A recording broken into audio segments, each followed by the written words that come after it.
What's going on, everyone? Welcome in. It's week 5, final read. This is our second best bet show here on Forward Progress, where we hit every game on the board. And we, of course, use the hammer system to lock in our picks. We're very glad you tune in every week to hear our opinions. Quick reminder, it's Thursday, 5 p.m. Eastern time. These markets are very efficient. Limits are up. Sharp groups have been firing all week. Injuries, weather, a lot of that is accounted for.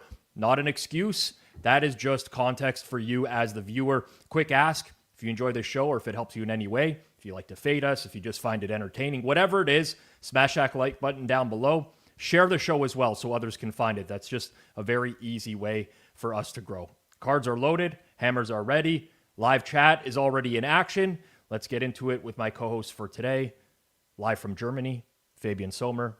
Live from rural PA, Austin Mock, The Athletic. Guys, we were getting our asses kicked by the Tuesday crew. But combined, 8-1 last week. I had the sole loser on New England, Carolina under.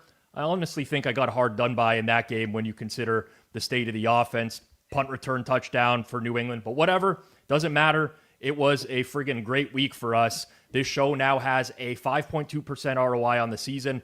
Both Austin and Suuma are in the green. I am not. But most importantly, we're ahead of the Tuesday show now, which is all I actually care about, because I can't go into the office on Monday, hear G-Stack one more time, Suuma. Like, you can't imagine what this guy is like when he's winning. It's just too much. All right. We're going to cover all the games. Let's start it out in Europe like we did last week.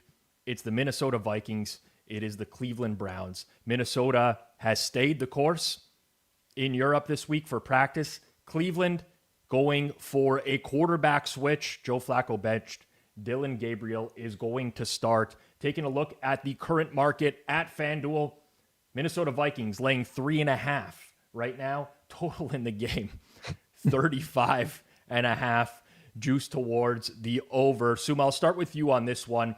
I have some thoughts, but I find this game really challenging to handicap because of the unknown in terms of like what is it worth for Minnesota having played in Europe last week, staying out there, versus Cleveland flying in today for the game. Makes it a little bit more challenging, in my opinion. If that wasn't there, I'd probably have some interest in the Browns just because of the state of the Vikings O-line right now.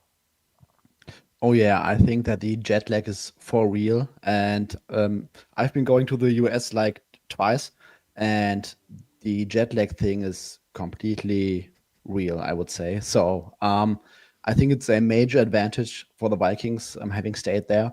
Browns, I think they're going to fly tonight. So it's like 2 days acclimating your body to the new clock. I mean, it's basically, you cannot do it, plain and simple. However, I have no interest in this game from a spread or total perspective. I think, honestly, I could imagine that this is a game where we see more defensive touchdowns than offensive touchdowns, honestly. Yeah. Because we have two bad quarterbacks, likely bad quarterbacks. We don't know about Dylan Gabriel, but I'm assuming that going to a game behind a very shaky offensive line against a Brian Flores defense, first rookie start is always a little bit iffy. So, I mean, both offense will most likely struggle. That's why we are looking at a total of 35.5.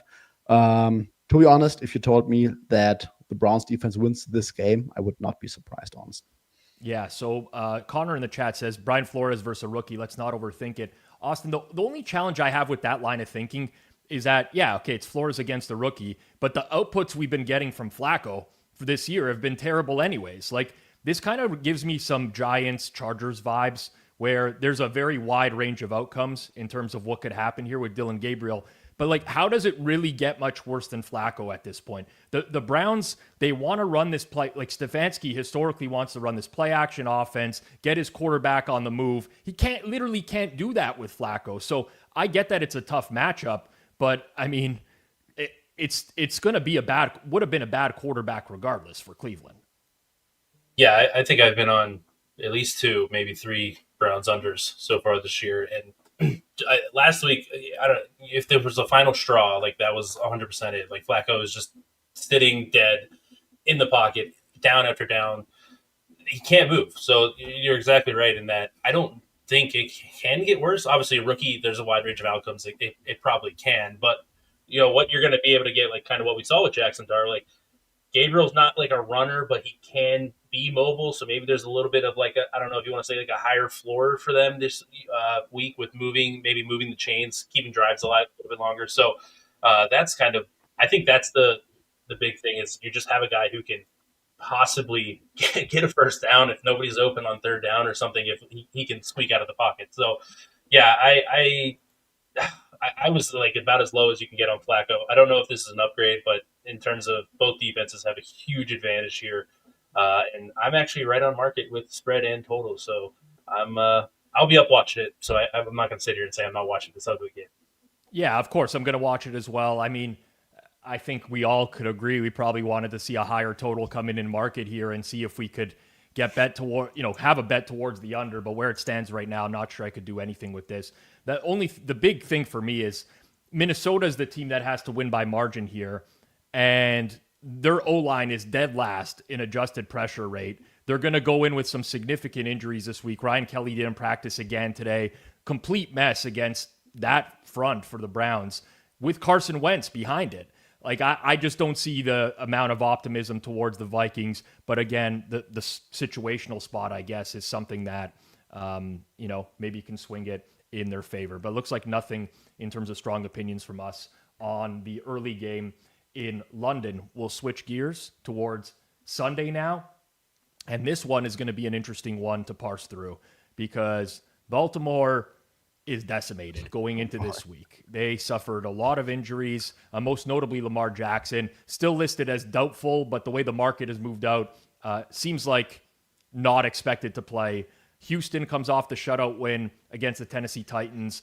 Took them a while to get into that game last week, but the big talking point here is the market shift. And at FanDuel right now, with the Houston Texans laying 1.5 minus 115, total in the game has been bet down to 40.5.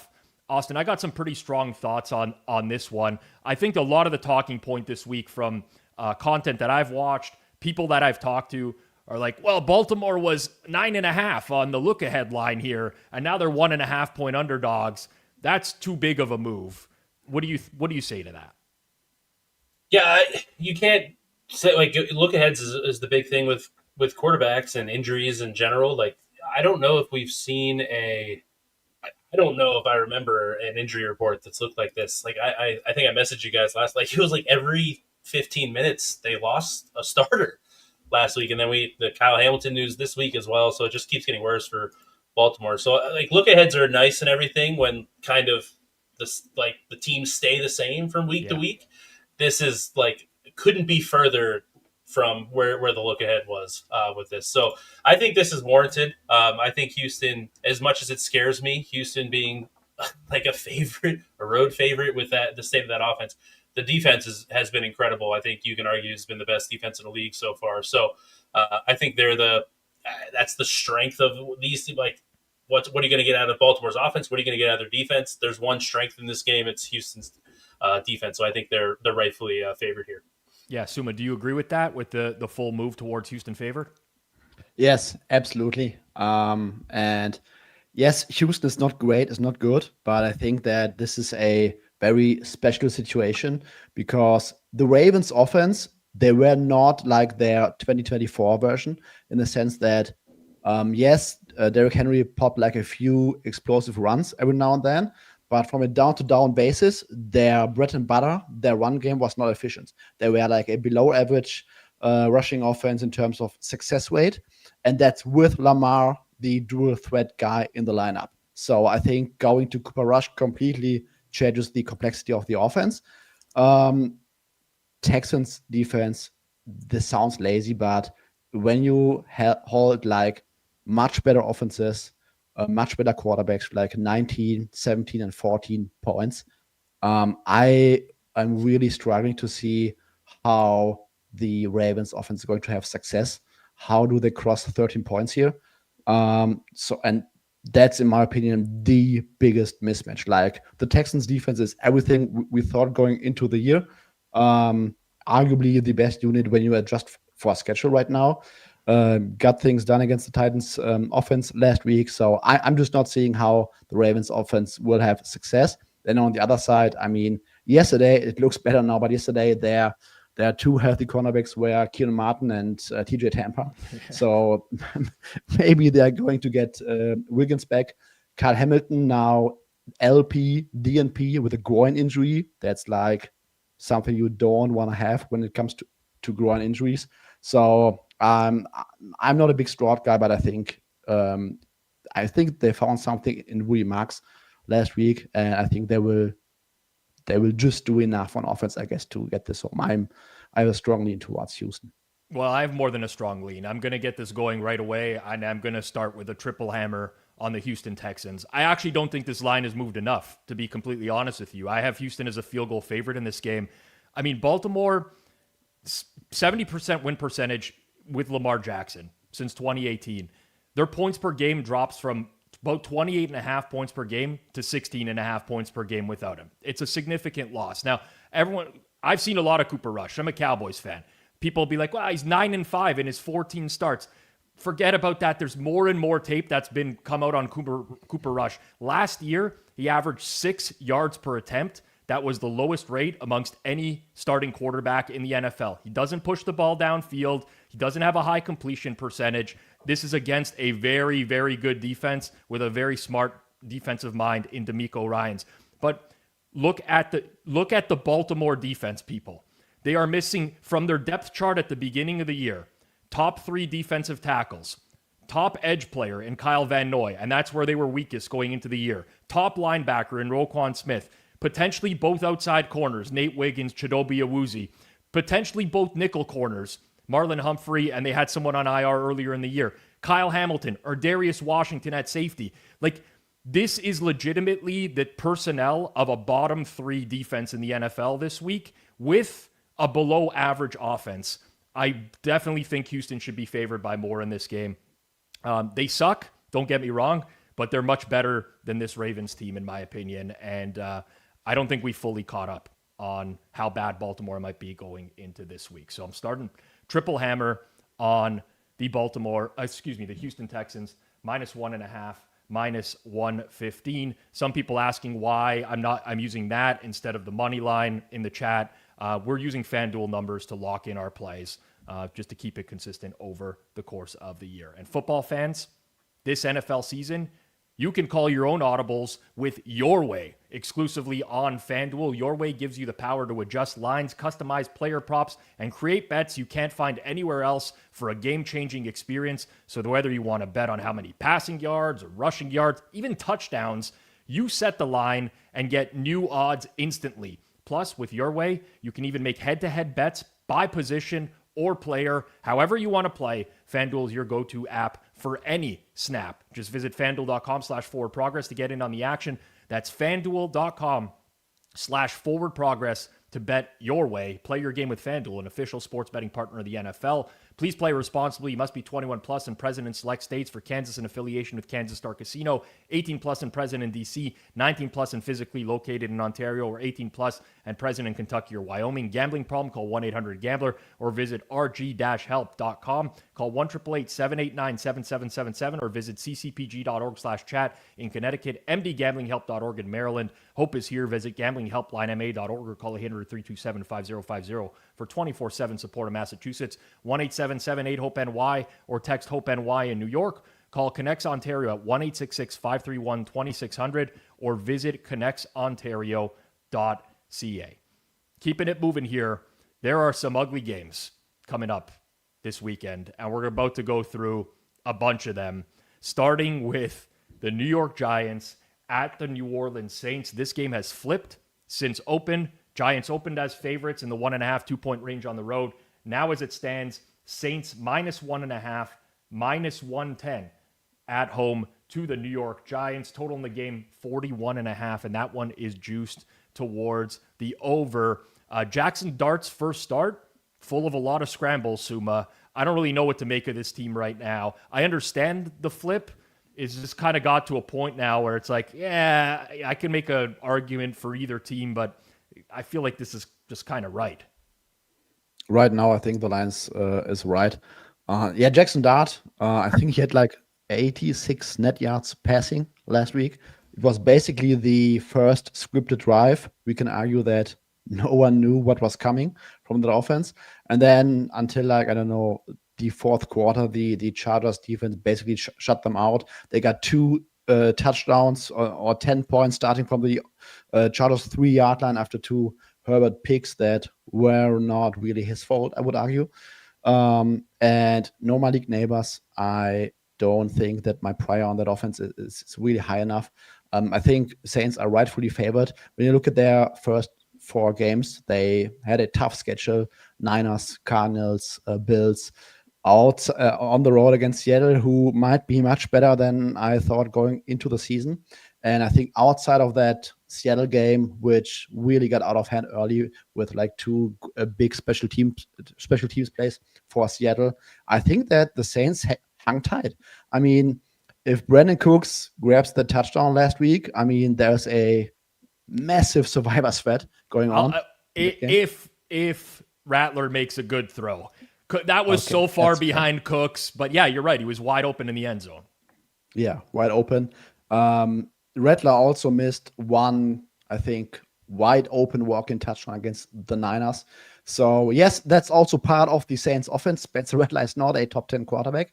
I will say that, but I think that overall, I weight the Saints' performances much higher than the Giants so far. And I think this is likely going to be their first W of the season.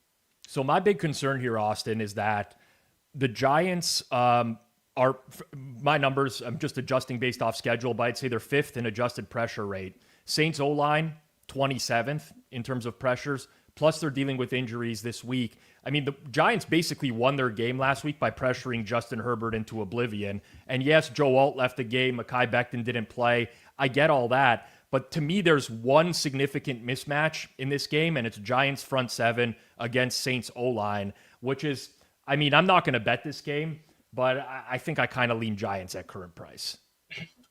Yeah, I kind of lean the same way, but similar to what you just brought up and kind of what Suuma was talking about, I do have a double hammer play on this with the under 41.5 minus 102 currently at FanDuel.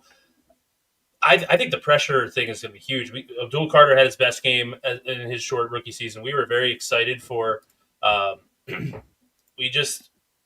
very excited for this defensive line heading into the year, and we kind of got off to a slow start.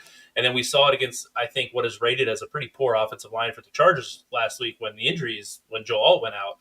And now they're kind of facing that level of offensive line again. So I think that combined with, I think Dart's a little bit of, like, we're getting a little too excited for what his offensive performance. I think halfway through the third quarter, he had 59 yards passing, 52 yards rushing.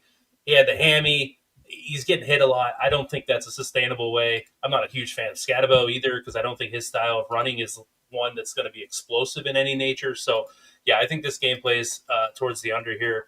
And I'll gladly I'll take that minus 102 that FanDuel's offering at 41.5. Yeah, I mean, some people might say 42.5s are in market, but obviously the juice matters in these types of bets. So 41.5 under minus 102 for Austin. Pretty good number there. We go from one absolute barn burner to another in Carolina, where the Panthers are hosting the Dolphins. Dolphins come in without Tyreek Hill, suffered a devastating knee injury, but they did win on Monday Night Football against the New York Jets. The Panthers, not a great performance on the road last week at New England as they got shellacked by the Patriots. Market as it stands right now is Dolphins minus 1.5, minus 105 at FanDuel. Looks like Carolina money line might be the best price in market. So anyone who does want to bet Carolina plus 100 there on the Panthers, best price in market. Total in the game, 44.5. Suuma, I'll start with you on this one because I think you had the strongest opinion of all of us. Break it down for us. I'm not really sure what to make of this game. I just feel like Tyreek Hill is so important to the Dolphins offense in terms of like having like some sort of explosive threat. I wonder how they fare now, but Carolina is also a pretty bad football team. Yeah, I think, as I would say, both teams are cooked. But I think Miami is still the better team. I think that yes, Tyreek Hill is a major loss, but I'm pretty sure that Darren Waller gives that offense a new dimension, especially as a target over the middle of the field, red zone target, basically filling the void that Jono Smith left, who was pretty important to their offense last season. And I'm completely done with the Panthers. I think that the 30-0 game against the Falcons was more of a fluke than a great Panthers win. Both defenses are bad, but I still have a much higher conviction in the Dolphins offense. And yeah, I will make it my triple hammer. Miami, what's it? -1.5, -0.5 right now. Yeah, so Suuma going with the triple hammer. Usually I agree with a lot of your stuff, Suuma. I guess I subjectively slightly lean towards Carolina in this game. I mean, you could really make a case for either of these sides. I'm just talking purely number-wise here. I think the Dolphins' defense is still quite bad, and they capitalized on some bad Jets turnovers on Monday Night Football, which made them look like they were in a higher regard necessarily than where they are. But yeah, that Carolina offense, Austin, right now, I mean, all that promise from Bryce Young at the end of last year, and I think he might just still suck. Yeah, and McMillan's been good for them, but I don't know if like the Thielen move. I've talked about that before. Like they're lacking weapons. The offensive line hasn't been. It's just like it's everywhere. It's just not great in Carolina right now. Defense is bad too. So yeah, I directionally lean with them though, which is unfortunate. But again, we're talking about a pick'em game. I'm not really too interested with either. I do like to Suma's point. I do think the Waller thing helps Miami. It's like to offset the Hill loss a little bit, but it just was nice when you have a quarterback like Tua and you have Hill's explosiveness and like even if he's not hitting the explosives like he used to, and he's like the fear that the defense has to respect it. That'll be interesting. I'm interested to see how much like can they, as Waddle as your number one, can that be? Can you have the deep threat as much as you used to? So I'm interested to see how Miami's offense looks going forward. Or are they going to be more methodical getting down the field? Yeah, I slightly consider the under in this game, anything above 44 for that reason. I think Miami loses so much explosiveness here, and they probably will just try to nickel and dime. I mean, they haven't been able to generate explosives already this year, but getting Hill out of the mix, I mean, I think this is a recipe for disaster in terms of them being able to push it downfields. On the Carolina side, yeah, I'm also like, I'm really concerned. This is a good spot for a bounce back for Bryce Young. I mean, the Dolphins defense gives up 78% completion percentage, second highest yards per attempt. They have tons of corners that are injured right now. They don't generate pressure, but we've consistently seen Carolina just not be able to move the ball over the course of the season. So strong lean for me towards the under in this game, but ultimately didn't get there for the show today. Before we move to our next game, we often have to adjust on the fly here. These are dynamic markets. People bet stuff in real time. We are going to upgrade Austin's Giants Saints to a triple hammer instead of a double hammer. Again, we want people to be able to tail along in real time. If other numbers move, we don't want to give you stale numbers like Flup does on the Tuesday show. That's not our bread and butter over here. So we're upgrading to a triple hammer for Giants and Saints under for Austin. Another game here in the AFC. Well, the other one wasn't an AFC, but this one is an AFC game. Raiders at Colts. Colts, A.D. Mitchell, what are you doing, my man? Dropping that ball on the way into the end zone last week. A little bit of the shine came off the Colts, but you know what? Played a good football team. The Raiders, I mean, I cannot relive the end game for the Raiders last week. I might actually have a stroke live on air. I don't think people want to see that, but it was very ugly. We have seen, I think, a market adjustment now through a month on both of these teams, and this would have surprised people going into the year. But Colts -6.5, -115 at FanDuel as it stands. Total in the game 47.5, juice towards the over. Market has adjusted quite a bit, Austin. I do think it's warranted, though. Like, I think now we have enough evidence to say the Colts offense is probably going to be well above average. And the Raiders, to me, without Colton Miller on that O-line that has struggled for the majority of the year, think they got the perfect matchup last week against the Bears front. They ran the ball well. Geno cost them the game, but I don't know how they're going to really run on Grover Stewart, DeForest Buckner up front. I mean, the D-line for Indy has really become a force. I have a pretty strong lean to Indy in this game. I certainly make this above 6.5.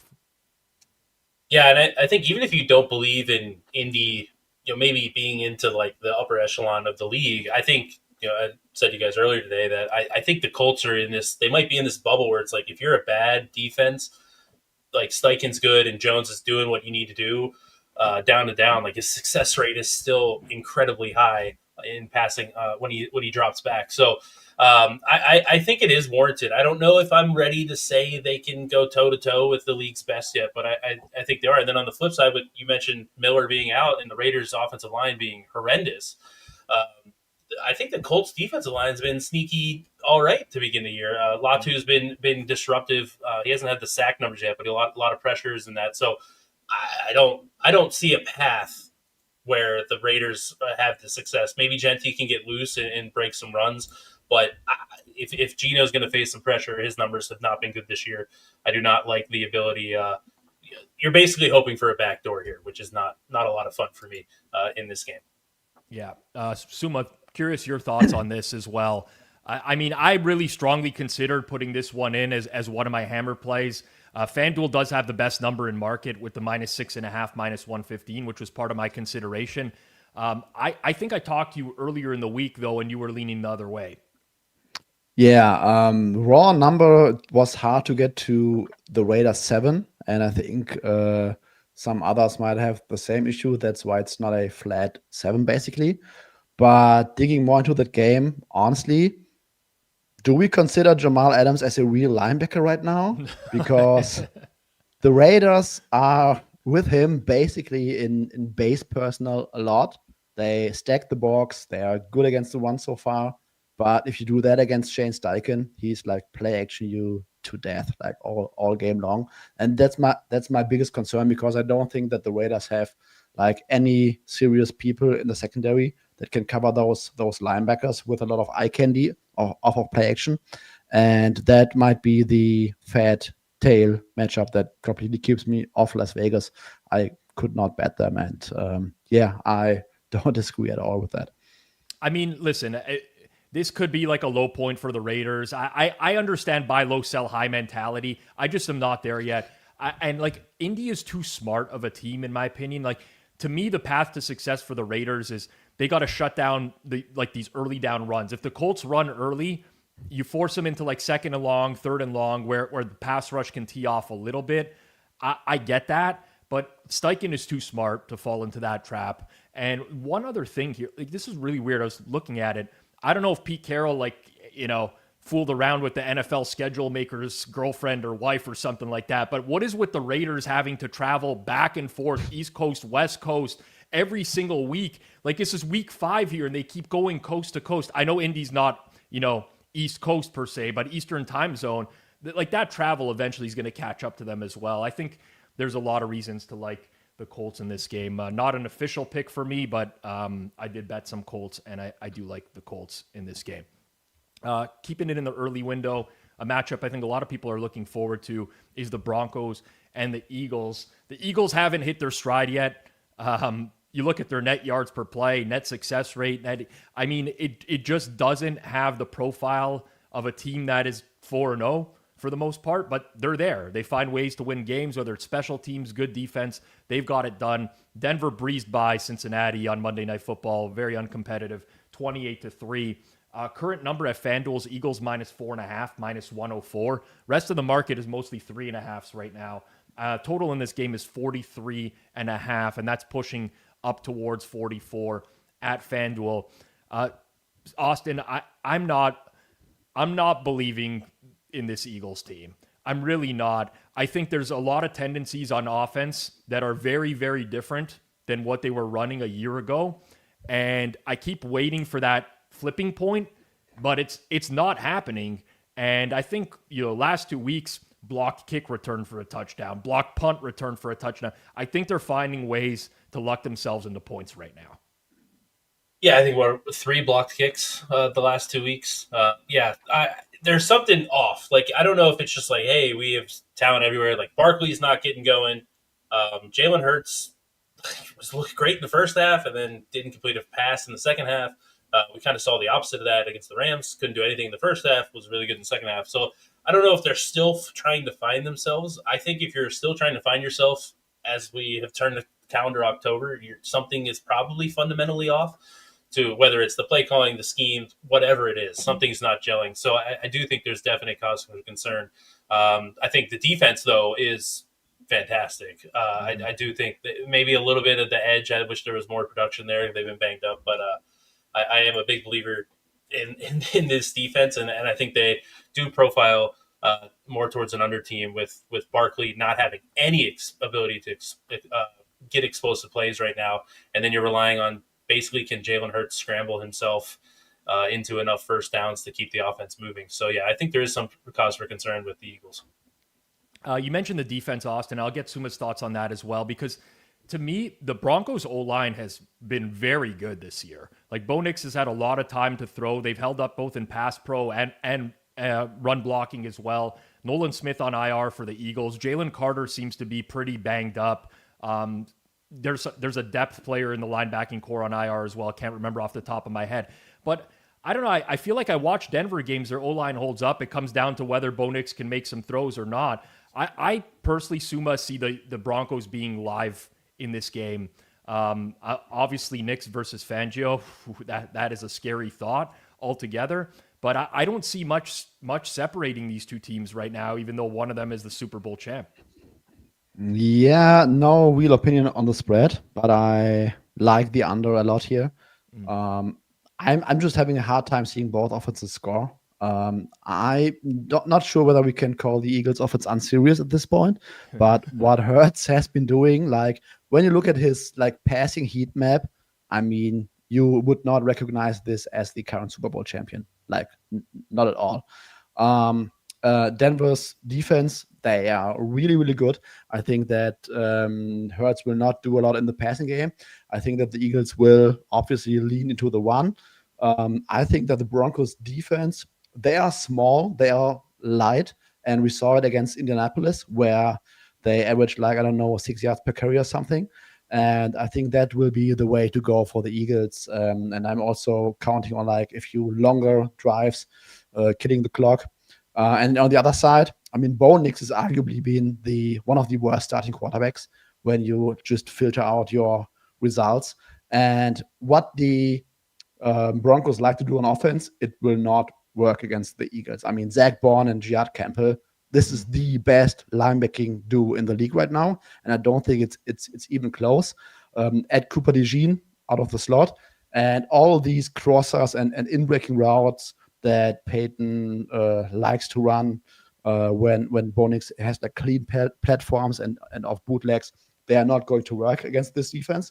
And yeah, I think this is going to be a low-scoring game. May your Broncos win, but let it be 23-20 at the maximum. Yeah, so that would work double hammer. Sorry, double hammer. Double hammer for Suuma on the under. Eagles, Broncos, as it stands right now, 43.5, minus 105. All I was going to say to this was we talked about this on the Sunday reset, me and Clive, and it's the first time I bet a look ahead in a very long time at those Broncos 5.5. 3.5, I mean, 4.5, I guess, at FanDuel now, minus 118, same number. You can kind of say, okay, maybe we've landed in the right spot here now, but I'll definitely be rooting for the Broncos. Our next game is it's head-to-head, me and Suuma, in terms of our fandom. Cowboys-Jets, although I think we both care about money a lot more than our teams right now. But should be a shit show at MetLife. Probably a lot of Cowboys fans there at MetLife this week, I can imagine, especially if the Yankees end up playing on Sunday as well. Who knows what that's going to look like. But Cowboys laying 2.5, minus 110 on the road. Total in the game, 47.5. I have a pretty strong opinion on this game, and I'm going to lock in a single hammer on the New York Jets, plus 2.5, minus 110. This was always going to be Jets or the over for me in this game. But Cowboys' latest injury report came out again today. Tyler Booker did not practice for the second straight day. Tyler Guyton did not practice for the second straight day. Tyler Smith did not practice for the second straight day. You already have Cooper Beebe on IR. You are potentially looking at the Cowboys offensive line without 4 of 5 starters. Now, the Jets aren't the prototypical team that would take advantage of that necessarily, but whenever you're down 4 O-linemen and like the market hasn't adjusted yet, I'm sorry, I believe that there's value in the Jets at this price. I also think the Jets offense is a little bit underrated. They moved the ball quite successfully on a bad Dolphins defense. It's just turnovers that did them in on Monday Night Football against Miami. But I also think people are not reacting to how bad the Cowboys defense is. Like, this is a deplorable unit altogether right now. They cannot stop anything. I can't get to this number as it stands right now. I'm much closer to a pick 'em with the way that the injury reports are shaping up at this current moment. So hurts me to bet against my own team, but value is value in my opinion, Suuma. And I'm going to be on your Jets this weekend. I'm super concerned about the Cowboys injury report. That being said, I absolutely like what Dak Prescott and Brian Schottenheimer have been doing so far. Yeah. I mean, that O-line, I think that in like all the metrics, they rank super low in pass protection, but Dak has been phenomenal. Like all these throws over the middle of the field, down the seam, absolutely phenomenal. I think last week they had an incredible game plan against the Packers defense where they really, I don't think we can say erased the pass rush, but I mean, in the end, they scored 40 points. And we did not see Micah Parsons going to or getting after Dak that often. So I think phenomenal game plan. And they are playing a much worse Jets defense. I'm now very low on the Jets defense. Their pass rush is even worse than I thought going into the season. Outside of Sauce Gardner, they don't really have the secondary players at the second and third level. And I will probably still trust Dak Prescott over Justin Fields, to be honest. But I get where you're coming from, and this injury report is really, really concerning. Small lean towards the Cowboys, but I'm not super confident. All right, Austin, you got to settle this here because Suuma leans. I mean, we lean opposite teams from what we cheer for right now. Yeah, I'm going to have to go with, I guess, Team Suuma, and then I'm rooting. I lean towards the Jets, but it's kind of Team Rob in this instance. Yeah. But so I kind of echo the defense for the Cowboys is what I can't get over. Like, if you look at the results, I mean, I guess it ties back in the game we just did, but the Eagles only scored 24. But, the Giants scored 37, and that Russell Wilson was benched a week later. And then you're giving up 31 to the Bears, and they couldn't get stops, and then 40 to the Packers. Like, this unit is so bad that I definitely with like a dual threat, if it feels, again, if they can keep up the turnovers, like, I don't know how they get enough stops to keep it going. And like we saw Dak played at like his peak last week. So like if you get a little bit down from that, like I do have concerns. And then when you bring in the offensive line issues, does Dak have to try to do too much is my concern there. So I am with you, Rob. I lean Jets and the over. You had the theory about the Cowboys team after the Cowboys, they play the Cowboys, the offense is like, I think they have an argument for the worst defense in the league. Yeah. I also just listen, I think this is maybe a little bit of bias on my end. I've watched Dak for many years. Right now he's killing zone coverage. The Jets are playing a top 10 rate of man. They're going to get Jarvis Brownlee probably playing for them this week as well, who's not a great corner, but I mean, with potentially Michael Carter being out, kind of offsets that a little bit. You have the Cowboys down CeeDee Lamb. Kevontae Turpin, I think, is very underrated receiver. They don't have a lot of guys who can necessarily separate from man, and then that O-line just doesn't hold up anymore, in my opinion. So I don't agree. E-Colt in the chat, I know he says over 47.5 is a banger. I would have thought that until these injury reports as they stand, and now I'm completely off of the over as it stands. We're going to move to the late window here in just 1 second. Before we do have plenty of other channels here at The Hammer, including our educational content channel. It's called Circles Off, if you haven't checked it out. But on Circles Off, we're going to be doing some Q&A episodes in the near future. We want you to get some questions in. Anything regarding betting. It can be strategy, things you're having difficulty with, whatever the case is. We are going to strive to answer it on Circles Off over the next couple months. Here's how to get your questions in. Number one, you can respond in the comments section on YouTube, on this YouTube video. We read every single one of the comments. You can tweet it at us as well on Twitter or X. You can email us at circlesoff@thehammer.bet, or you can head over to our Discord, discord.gg/hammer. It's in the description below, and you can post it in our Circles Off Q&A channel. But we'll be doing several of those episodes. So if you want anything questioned, any questions that you have, if you want it answered, I should say, we'll be here to do it on Circle Back in the next few weeks, leading up to a month as well. Late window, guys. I mean, wow. When the bye weeks start to kick in the NFL, there's some of these games here where you're like, I guess at least we can bet on this stuff. Someone's been betting the Tennessee Titans this week against the Arizona Cardinals. I would guess that's probably some negative sentiment towards Arizona more than it is positive towards Tennessee, if I had to guess. But it's been one-way money towards Tennessee since open. Right now at FanDuel, Cardinals are laying 8.5 minus 104. Total in the game is 41.5. I'm getting to the point, guys, where I might start to be interested in Arizona if we keep getting some Tennessee money. I see Suuma, you nodding your head there like you agree. Yeah. I can give you some matchup thoughts, but in the end, it comes down to Brian Callahan is 3-19 ATS. So Yeah. what are we doing here? But no, I think that the Cardinals' defensive line is strong enough to really win that matchup at the line of scrimmage.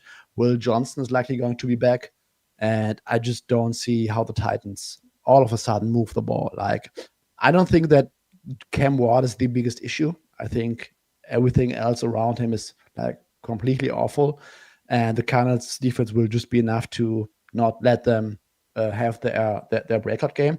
And then on the other side, Jeffrey Simmons against the guards is a terrible matchup. Isaiah Adams is very awful this season. Yeah. After having a strong training camp. But other than that, I think that the Cards offense that hasn't been lights out so far will move the ball here. I think it helps that their running back situation is very iffy because according to some comments from the coaching staff, I think they will lean more to a pass-first approach, which they were best at. And I don't think that Michael Carter will really put you in a, I don't know, run-first, bell cow type of offense. So, Cards or nothing. Yeah, it's interesting you say that because my thought was Cardinals without a running game, or if they try to jam the run, I'd be a little bit concerned with that. I think that's Tennessee's best path to success is if Arizona leads too heavily on the run in this game. On the other side, Austin, Suuma mentioned it. You might get Will Johnson back at corner for them this week. They still have 3 corners on IR. Now, I just don't think Tennessee's the team that's ever going to be able to exploit that. I mean, Cam Ward's been off target on 14% of his throws this year. It's 4th highest rate in the league. I just don't think they're equipped to take advantage. And over the years, I mean, the Cardinals are pretty much as consistent as it gets in being a team that beats up on bad teams and shits the bed against good teams. You look at the 2 games this year. I mean, listen, Saints, they barely covered. Panthers, they didn't, but they were pretty comfortably winning both of those games this year. I don't really love the support for the Titans in this game. Yeah, I just don't know what do the Titans do well. I don't know. Sure, that game, it wasn't as bad as what the final score looked against Houston last week, but that's what it's been under Callahan. It's just like, hey, we're kind of close, and then it just unravels, and they, as Suuma noted, 3-19 against the spread, they can't cover. They've been, the other concerning thing, they've been healthy too. That's the concern. They're not a team that's been ravaged with injuries in the early part of the year, and they're still this poor. Yeah. So I don't I try to look at, from a matchup standpoint, to match it with my numbers, hey, am I missing something there? I don't know where you're getting excited with the Titans right now. From coaching to the offense, defense has been okay, but that I don't know if I can really back. And then when you bring up the off target thing, I don't know if they're a team that can get back in this number when they're down. We've seen Arizona leading and give up leads. Do I expect Cam Ward to be able to throw the ball around? I just can't get behind them. They're kind of on the do not bet list for me right now. Yeah, the one injury, like the key one they have is Tavondre Sweat, nose tackle, and that's killed them, I think, off the line. Like it's just basically try to double Jeffrey Simmons at this point, and that's it in setting up a game plan against them. All right, let's move on here. This should be a good game in the NFC at the very least. Well, maybe not with the way that the spread's been moving out towards the Seahawks. Seattle, impressive last Thursday night, although almost blew it to Arizona late in that game. They're hosting the Baker Mayfield and the Tampa Bay Buccaneers, and the Bucs coming off their first loss of the season. Current market at FanDuel is an expensive -3, -124. Total in the game, 44.5. This one kind of really got away, and Tampa's got a lot of injuries right now that they're dealing with, especially in the secondary. I haven't seen an updated injury report for them today, but I know yesterday that Jamel Dean was a DNP. Benjamin Morrison, depth corner as well, was a DNP for them as well. Austin, we'll start with you here. You agree with this? You think this number is warranted at this point? Yeah, I do. This is going to be my real double hammer play this time. Seattle -3. It's -124 at FanDuel. It's a little pricey, but -3 is nice to have there. I make this game 4. The big issue is like and I know Suuma, you're a big Baker fan. I am a Baker fan as well. But he is, because of the injuries they've had on the offensive side of the ball, and now you throw in injuries on the defensive side of the ball. I don't know if he's like kind of playing some hero ball. He has 9 turnover-worthy plays, according to PFF this year. He has 1 interception. Like, he is flirting with it. And maybe Seattle's front is, and Mike McDonald's defense, maybe they can make the picture not very clear for him. Maybe that regresses back. I think is like, as much as I love rooting for Baker, definitely when he's losing, I'm going to be terrified of him like coming back and doing something crazy. He has been a little, I think, fortunate this year, and I think that's they could be. I think you could argue they could be 0-4, and if the turnover worthy plays would have bounced the other way, I think they probably would be 0-4. So yeah, I think this is more of a fade of Tampa. Like, they're beat up defense. The secondary, like you mentioned, Rob, is banged up, and I think Baker's due for some regression. And Sam Darnold's been sneaky good so far in this passing offense with Seattle. So yeah, double hammer. Seattle -3, -124. Let's lock it in. All right. And for those who are like, oh, -3, -124, it's expensive. We do count the juice on these shows, and every show we do here on the Hammer, we track everything we give out on the BetStamp app. So yeah, I mean, if it loses, the juice matters. We're not just grading this as a standard -3. My biggest concern here with Seattle, Suuma, is I feel like the Seattle offense has this identity now under Kubiak. They run a lot of heavy personnel. They have Darnold under center. They run the ball, and they kind of pick the spots for Sam Darnold to attack, play action, downfield, and things of that nature. Over the years, the Bucs have done a very good job of stopping the run. This might be, they still have Vita Vea in the middle, basically, and that guy just eats things up. And I could see a scenario where potentially that just doesn't work as well for them in this particular game. I lean pretty strongly to the under here for that reason. FanDuel does actually have the best price in market on this under at 45.5, -115 right now. I think that's kind of a buy point for me. I'm curious what your thoughts here are, Suuma.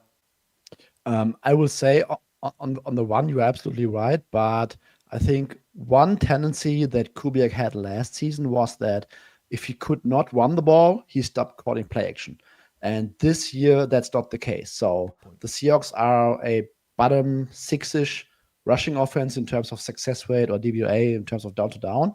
And they are still having close to 30% play action rate. So even against the Cardinals, there were a few Ken Walker pop runs, but overall, they keep calling play action. And it's been working because they are presenting the same exact looks as if they were running the ball. And their play action efficiency is through the roof despite them not being able to run the ball. So I think both offenses will struggle to run the ball, and then it will come down to which quarterback will make more plays through the air. And gotta give Seattle the edge here because of the injury report for the Bucs. I mean, when your coach says that he has to hold a walkthrough because there are not enough healthy players for a real practice. I mean, that's borderline insane. And Seahawks defense is very good. I think that they have a lot of issues on the outside. So I think whoever is lined up on the outside Ibuka, I think he might have a big game because those outside cornerbacks are not good so far this season. But I think that the injuries will really catch up to the Bucs here. Tough choose, but I would probably still go with Seattle. See, the only counter I'd say to that, and we'll move on to our next game in a second, like Seattle's playing a ton of too high this year. It's fourth highest rate in the league, over 50%. That's kind of what McDonald's been giving other teams. Constant too high looks. They've been able to generate pressure without having to blitz a whole ton. And I think that's, like, Tampa is very reliant on explosives right now. You look at last week, it was 270-yard touchdowns, like Buka and Bucky Irving. Without that, the offense is doing nothing because they have O-line issues. You know, there's a lot So I really think the too high looks really lean. I mean, I might talk myself into clicking under right now as we're on air. Yeah, I like that one. Keep it in the late window. Justin Herbert, Jaden Daniels, good quarterback matchup here as the Chargers are hosting the Washington Commanders. All but confirmed that Daniels is going to come back to the lineup here. Now, of note, before I even get into the lines of the game, whether you believe in curses or not, the entire Tuesday crew here on Forward Progress, G-Stack, Flup, Judah, all took the Chargers in this game. Just want to let the audience know that before we get into it. Chargers -2.5, -122 total in the game, now down to 47.5, -115. And Austin, I'll let you lead things off here. I know you wanted to get a better number, and another Forward Progress member just completely screwed you over about half an hour ago with this under, but you were taking a look at it in this game. Yeah, so I like the under here, 47 -115. Was going to be my triple hammer at 48.5 -115, but not so lucky. Yeah, if it would have been first, we would on the rundown, we would have been all right. But single hammer for this. The Chargers, I was on this under last week. Offensive line issues, even went further with Alt now going to be missing time. I don't love Justin Herbert when everybody wants to freestyle and be able to run around, and I'm not. It's kind of like I mentioned with Dak. I don't really want Dak in that situation either.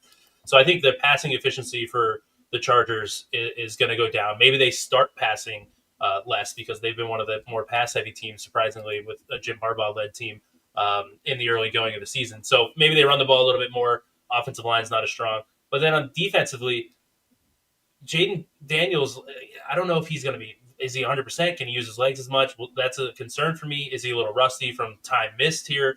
Obviously, I'm a big believer in the Chargers defense as well. They match up well in that they can have the simulated pressures. They don't have to blitz that much, and they still generate pressure. They blitz at a bottom 5 rate in the NFL. Daniels thrives against extra rushers. Yep. He's not as good when he has to, hey, let me look around and see where the defense is giving me it. So I just think a lot of things kind of just play into maybe a slower pace game, as well as Daniels coming back, maybe being a little rusty, and not exactly a great matchup against just Chargers defense. So single hammer, under 47.5, -115 for me. Pretty strong lean for me as well at this number. And Suuma, like Daniels is wearing a knee brace and is probably going to wear a knee brace for this game as well. If there's one quarterback that I would be like really concerned with going into a game where like so much of what makes Jaden Daniels is his ability to move. And I'm not saying he's going to be like a complete statue here, but that's an immediate red flag for me where I'm like, I don't want the Commanders at this point in this game. Absolutely. Like Austin said, first game of injury, he might not be the same runner as in week 1. And I think there's a legit chance that his leading receiver when it comes to routes run is going to be Chris Moore. Yeah. And that's not a great recipe for success against a Jesse Minter defense, to be honest. I think that the run game of the Commanders fits very well against the Chargers defense because they do a lot of pulling blocks. I think that they are also vulnerable against the quarterback run game. We saw it against Jackson Dart last week, but considering that Jaden Daniels might not be at 100% and that they really can clamp down on the passing game, I don't think that the Commanders will really move the ball here. Debo, DNP, I like Debo, still a fun player, but having like a banged up Debo as your wide receiver one, if he ends up playing, not great. And yeah, on the other side, O-line, major concern, but I think that the Chargers they can really get the ball out quick. Herbert is good enough. I think they will move the ball here. And I consider it from a game theory perspective that I do not take the Chargers here because we are competing with the Tuesday crew, but I will still make it my last hammer. All right. Single hammer for Suuma. Chargers -2.5, -122 at FanDuel right now. And as these guys mentioned, neither Terry McLaurin, Deebo Samuel, or Noah Brown has practiced yet this week for the Washington Commanders. Remainder of that wide receiving room is Chris Moore, Luke McCaffrey, and Jalen Lane, who's what Jaden Daniels could be working with this week. All right. Last game in the late window. Could be, probably will be, an ugly one. It's the Detroit Lions and the Cincinnati Bengals. Bengals been a disaster since Joe Burrow's gotten injured. Just offensive line issues. Jake Browning hasn't been able to push the ball down the field. Meanwhile, the Lions very much back on track. A little bit of a misleading win last week against the Browns in that the offensive output wasn't there, but it was the Browns defense, and this is the Bengals defense. And naturally, we've seen a pretty big market adjustment to both of these teams. Lions now -10.5, -104 at FanDuel. Total 48.5 juiced towards the over. I was originally thinking, like, please don't do this. Like, please no cluster injuries for the Detroit secondary, where I might take a shot here with Jamar Chase and T. Higgins on the outside against a very, decimated group of corners. But as it stands, looks like Terry and Arnold ended up practicing today. Khalil Dorsey ended up practicing today. You have DJ Reed on IR, and Kirby Joseph still hasn't practiced yet this week. So those are somewhat significant, but probably not enough, Suuma, where I could have any interest in the Bengals. It just seems like a bad coaching matchup, like a bad everything matchup for Cincinnati. Yes, and when it comes to these big spreads, the Lions are a team that likes to run up the score, and I'm not sure that they are really looking ahead to the Chiefs game next week and think we are taking like a feet off the gas. So I mean, I could not take the Bengals here, to be honest.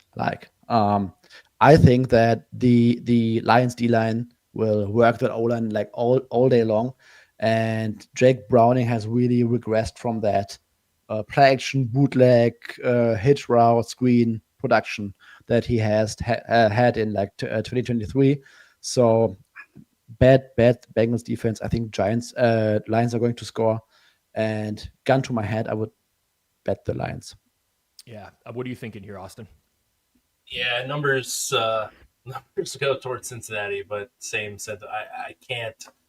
It's not enough. Because like Suuma said, the Lions do not stop scoring if they have the advantage. They run because they're so balanced and it's just like if everything's going bad, they just continue to score. Even their backups feel like, oh hey, we'll just keep moving here. And I don't really, to Suma's point, I don't have a strong belief in Browning to be able to even if the injuries do go their way, the Lions secondary, so the Bengals have an advantage. I don't know if he's the guy that can make it count. So, getting the 10.5 and it's juiced, no thanks. I need some more. But directionally, I do lean that way, which is painful. I'm just going to ignore it and move on. Yeah, if it was to be a negative injury report for Detroit in the secondary by kick, I mean, the over is probably something I'd consider more than the Bengals. It's just the Lions' pass rush has been really good in the last couple of weeks. They've pressured opponents on almost 50% of their dropbacks and I think 10 sacks. They're getting after it, and this is a bad O-line, which is what is concerning me at this point. All right, we're gonna move on here in just 1 second.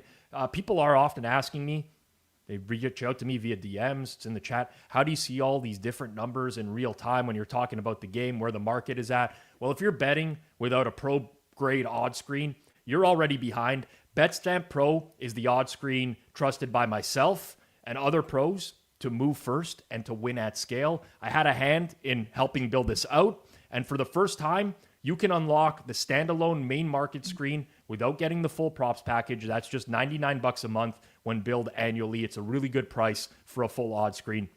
It's built for speed, precision. It tracks over 150 different sports books, including legal books, offshores, exchanges, PPHs, stuff that honestly other odds screens just don't have. And as a Hammer listener, you're not getting a standard 7-day trial.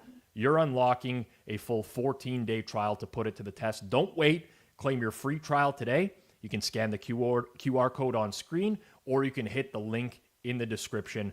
But it's very trusty for me. I have this odd screen open at all times of the day. So check it out if you're interested in an odd screen.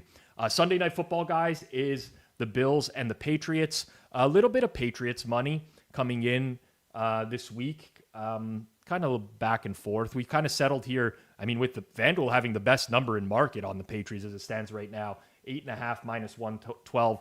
Total in the game, 49.5. I've been closely monitoring the Bills injury report here. They've played the last couple weeks without Ed Oliver and Matt Milano on defense. Spencer Brown missed at right tackle last week. Honestly, looks like we might get a Sunday Night Football between Bills and Patriots where there's no real significant injuries on either side, which is how I like football to be played. Suuma, I don't really have a strong opinion on this game. I feel like Buffalo's kind of been messing around the last few weeks a little bit, but ultimately I trust their offense against anyone, and I don't think the Patriots D is going to give them a ton of resistance.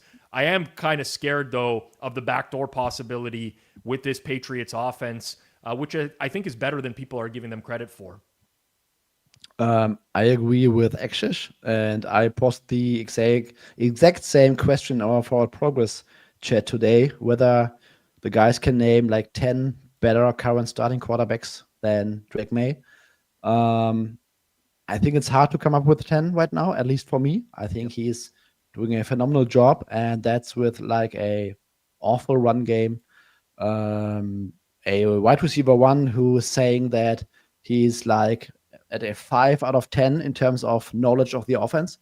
I think Stephon Diggs also has a higher route participation like each week. So maybe over the next like 1, 2, 3 weeks, he might be closer to like, I don't know, 90-95%. I'm exactly around 7.5. I think the backdoor cover is strong, and I'm not sure that I can really trust that Bills defense to cover by margin against what I think is a very good young quarterback.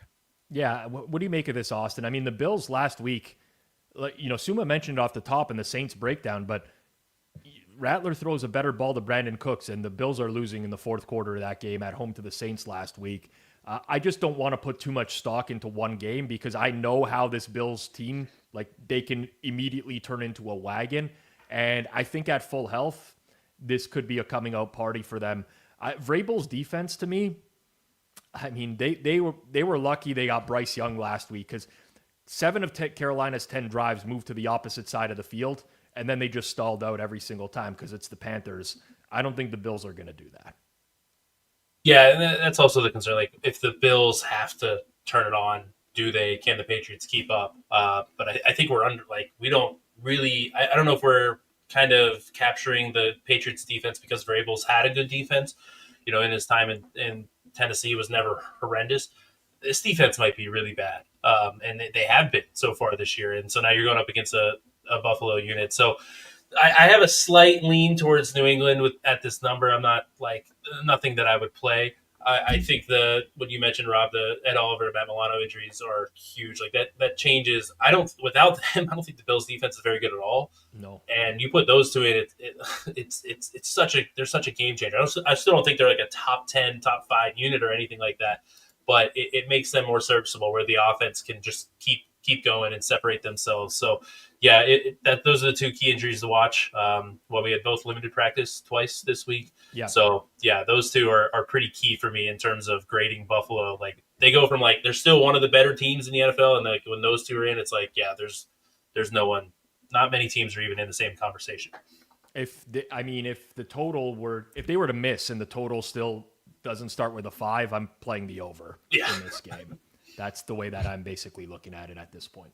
Monday Night Football, we have a very interesting matchup in the AFC. KC got back on track, dismantled Baltimore last week. Obviously, it's hard for us to say whether it was the injuries that played a factor or it was the return of Xavier Worthy, but KC very much looked like they had a functional offense last week. Jacksonville, I mean, you ask people what they think of Jacksonville around the league, you're going to get some very wildly different opinions on that team right now. And I'm honestly not sure what to make of them, but KC drew the early money in this game. FanDuel's -3, -118 for the Chiefs on the road right now. That is the best price in market on the Chiefs. So if you're looking to bet KC, you bet them at FanDuel. Total in the game, 46.5 -102 as it stands right now towards the over. I'll start with you here, Austin. How do we look at this Chiefs team after last week's performance? It is tough. It's one of those things where, like you said, is it the injury is not. They looked organized. Again, was that Baltimore is just unraveling? They were injured, they were beat up going into the game. I think I keep saying how many injuries they had during the game. They were beat up going into the game as well. So I don't know how much of it was that. They have played a tougher schedule to start too, so maybe we can give them a little bit of grace there. But it just looked like they were like they had a goal and they knew what to do, and they were able to execute it, which I think we kind of didn't have the first 3 weeks. So I don't know if they're kind of figuring things out or not. So it is difficult to tell. I strongly consider Jacksonville in this if it was 3.5. I don't know if I'm a full believer in Jacksonville. I've never really been on them early in this season, and I've kind of been directionally leaning towards the Chiefs, and I'm now showing an edge on the opposite of both of those, what I was showing. So naturally, I think I'm at least leaning towards Jacksonville. I think we might be overreacting to the Chiefs, but it's the Chiefs, so it is a little scary because if Xavier Worthy was the piece to figure it out, then maybe they're one of the best offenses in the league. But I lean Jacksonville here. All right, people might be wondering, I didn't lock in 3 picks for the show yet. I only locked in 2. I'm going to go with the third here, a single hammer. I'm going to play the over in this game. I am somewhat buying the Chiefs' offensive resurgence. I mean, you look at Mahomes this year, 6th in EPA per dropback with the receiving core that they've had. A lot of that, listen, he's good as a scrambler. He'll do what he needs to do. But ultimately, as they get pieces back, the offense is going to improve. And Trayvon Walker, DNP today, I think he's a legitimate risk of missing this game from what I understand right now, which would only elevate the time that Mahomes has to throw and push it downfield.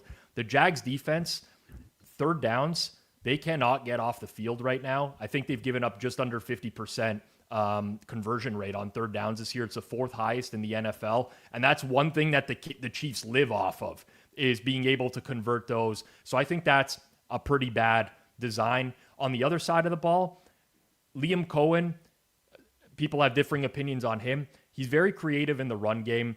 He's created a lot of explosive runs for them this year. And the Chiefs' run defense, that was like this vaunted run D for a while, has significantly fallen off. And that, to me, is going to create so much opportunity for the Jacksonville offense. The O-line has held up well. They have an adjusted pressure rate of 18.5%. That's the best O-line in the league in pass pro right now when adjusted for quality of schedule. Part of that is Lawrence is throwing the ball quickly as well. I get it. But to me, I have this above 47. I see Heather in the chat says it's 46.5 at FanDuel. 46.5 -102 is what we will officially grade this at right now because it moved slightly from before we came on air. But it's 46.5 -102. Suuma, curious your thoughts on this one. Biggest concern and matchup advantage outside of Patrick Mahomes is the Jags rushing offense against the Chiefs rush defense. And you basically said all the important things. The Chiefs run defense is, I think, bottom 3 in DVOA, EPA per play, success rate. And that's really what drives the Jaguars offense so far. I think that their passing game leaves a lot to be desired right now outside of those drops. And I think if you cannot get Liam Cohen out of the run game, you will have a long day, like no matter the opposing team. So they can do like all the stuff off of that one game. And if you cannot stop this, I'm struggling whether you can win by margin against this team. I think that the floor is very high due to that. And yeah, I'm also leaning towards Jackson the points here. That's really my major point. Okay, I'll just correct myself. Double hammer for me on this total. Weather was pointed out to me. I've been tracking the weather. It's possibility of rain. Listen, you never know. Jacksonville home game this time of year, you could get some sort of downpour. I completely get it. But to me, this has to be 47 or higher, in my opinion, on the total. Okay, really quickly, guys, we're going to spend 2 minutes here. Thursday Night Football tonight. Someone asked why we don't lead with it off the top of the show. Why not start with it? Most of the people who watch this show watch this actually after Thursday Night Football. It's the reason we discuss it right at the end. Obviously, tons of movement in this game. San Fran, completely decimated offensively. It's going to be Mac Jones, no Jawan Jennings, no Ricky Pearsall for this game. And the market's pushed the Rams out to -8.5, -105. Total's been bet all the way down from 47 down below 44, which is a key number, to 43.5. Guys, I just, my opinion, this is one of those games where I feel like you had to get in earlier at some point, and now all the information is being priced in. And unless you like San Fran or the over and you want to go against the big market move, you kind of just pass on it now. I'm not sure if you agree with that, Austin, but to me, I don't think that there's anything playable here. Yeah, I'm in agreement. It's outside of the variance of the injuries for San Francisco, and with this big of a move, there's not enough value. You're at 8.5 now, paying juice at FanDuel on San Fran. No thanks. So yeah, I think it's pretty safe where it is. All right, Suuma. Yes, the same. There's nothing to do right now. Rooting for the Rams, but yeah, what else can you say, honestly? I just, the 49ers have to find a run game that they haven't had this year, in my opinion. And the Rams do play a lot of light boxes. I think the third highest in the entire league. So maybe that can happen. But I don't know. Have you guys seen the McVay short week stuff as well? It was pointed out to me today, but guy is unreal with 3 games rest. And listen, it's small samples, so you don't really know. But he's 8-1. All the 8 wins, they've covered spreads in those games. One of the best coaches in terms of preparation on a short week, and they have the much better roster for this particular game as well. So I'm not gonna mess with that. Rams 49ers tonight, live here on Forward Progress, 8 p.m. Eastern time. It's our live watch along. G-Stack George, Alex Moretto, Takes by Jay, Jason Cooper. It's real-time reactions, live betting, prop sweats. Hitman is on in the fourth quarter, as he is every fourth quarter for the watch-alongs. Honestly, it's such a great second screen experience or companion if you're watching the game. Plus, you can find some good bets throughout. Set a reminder. Join us 8 p.m. Eastern time tonight on Forward Progress. Quick review of our picks from the show today. And a little bit of changing on the fly, but I think we got it all sorted out. Myself, I'm taking the Texans -1.5, -115. KC Jacksonville over on Monday Night Football. And I like the Jets +2.5 with that Cowboys injury report. Suuma is going with the Dolphins. No faith in Eric Eager's Panthers as he's taking Miami. Denver, Philly under, and he's going with the Chargers. He's matching the Tuesday crew. That's 4 of 6 of us on this on best bets this week that have gone with the Chargers. Austin sticking with his MO of mostly totals. Giants, New Orleans under 41.5 is going to be his triple hammer. Seattle -3, -124. And Washington and the Chargers under 47.5, -115. Thank you, everyone, for hanging out with us today. Special thanks to everyone in the chat who participated over the course of the show. We do read all the stuff in real time as well, so great to have you guys supporting us. Big thanks to my co-hosts, Suuma and Austin, to our producer, Jason Cooper, today for keeping the show tight behind the scenes. We're back tonight for Thursday Night Football. I will see you back here Sunday morning, 11 a.m. Eastern time for the Pizza Buffet. If you enjoyed the show, smash that like button on the way out, hit that subscribe, turn on notifications, and drop a 1 in the chat. 1 in the chat if you enjoyed the show as well. Good luck with your bets this week, everyone. Peace out.